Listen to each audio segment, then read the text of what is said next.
The first Cambridge Apple-enabled school at Chengalpat, integrating nature and technology. Westfield International School.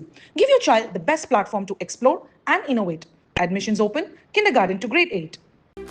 C Joseph Vijay எனும் நான் தமிழக முதல்வராக பதவியேற்றதற்கு வாழ்த்திய பிரதமர் மோடி மற்றும் மக்களவை எதிர்க்கட்சித் தலைவர் ராகுல் காந்தி ஆகியோருக்கு முதல்வர் விஜய் நன்றி தெரிவித்துள்ளார்.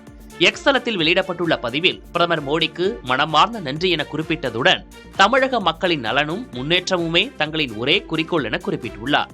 மாநிலத்தின் வளர்ச்சிக்கு மத்திய அரசின் முழுமையான ஆதரவையும் ஒத்துழைப்பையும் எதிர்பார்ப்பதாகவும் முதல்வர் விஜய் பதிவிட்டுள்ளார். அதேபோன்று தனது பதவியேற்பு விழாவில் நேரில் கலந்து கொண்ட ராகுல் காந்திக்கு முதல்வர் விஜய் நன்றி தெரிவித்துள்ளார்.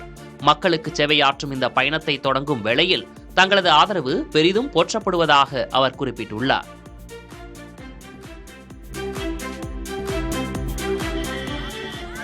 தாவேக ஆட்சி அமைய மார்க்சிஸ்ட் கம்யூனிஸ்ட் ஆதரவு அளித்த நிலையில் அக்கட்சியின் மாநில செயலர் சண்முகத்துக்கு தாவேகவினர் உற்சாக வரவேற்பு அளித்தனர். இது தொடர்பான வீடியோ காட்சிகள் சமூக வலைதளங்களில் வைரலாகி வருகின்றன.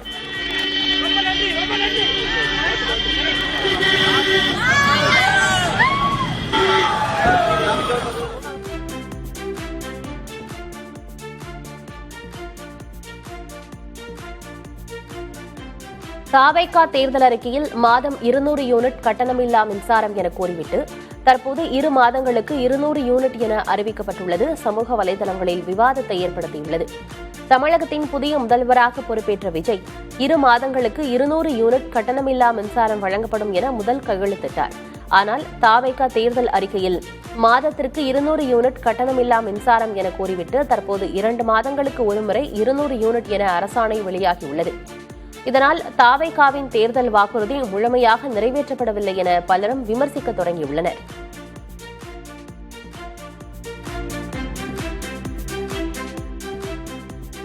சட்டமன்ற தேர்தல் தோல்வி மற்றும் கட்சிக்குள் ஏற்பட்டுள்ள உட்கட்சி மோதல் குறித்து அதிமுக பொதுச் செயலாளர் எடப்பாடி கே பழனிசாமி தனது இல்லத்தில் மாவட்ட செயலாளர்கள் சட்டமன்ற உறுப்பினர்களோடு அவசர ஆலோசனையில் ஈடுபட்டார்.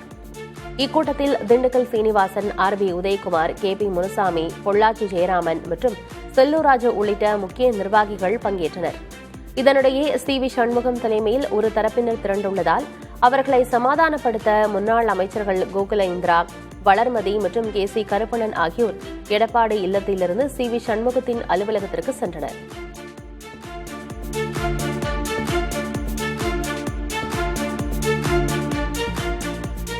சட்டமன்ற தேர்தலில் 47 இடங்களை வென்றுள்ள அதிமுகவில் சட்டமன்ற குழு தலைவரை தேர்ந்தெடுப்பதில் மோதல் ஏற்பட்டுள்ளது.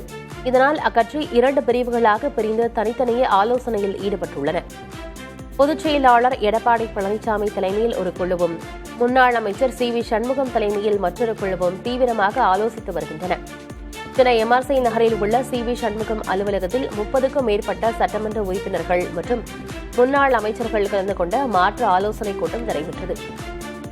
இதில் எஸ்.பி. வேலுமணி, சி. விஜயபாஸ்கர், கே.பி. அன்பழகன், கே.சி. வீரமணி மற்றும் நத்தம் விஸ்வநாதன் உள்ளிட்ட பல முன்னணி தலைவர்கள் பங்கேற்றனர். இந்த கூட்டம் அதிமுக வட்டாரத்தில் பரபரப்பை ஏற்படுத்தியுள்ளது.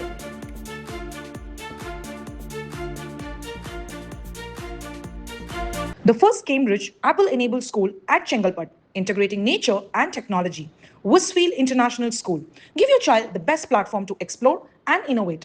Admissions open, kindergarten to grade 8.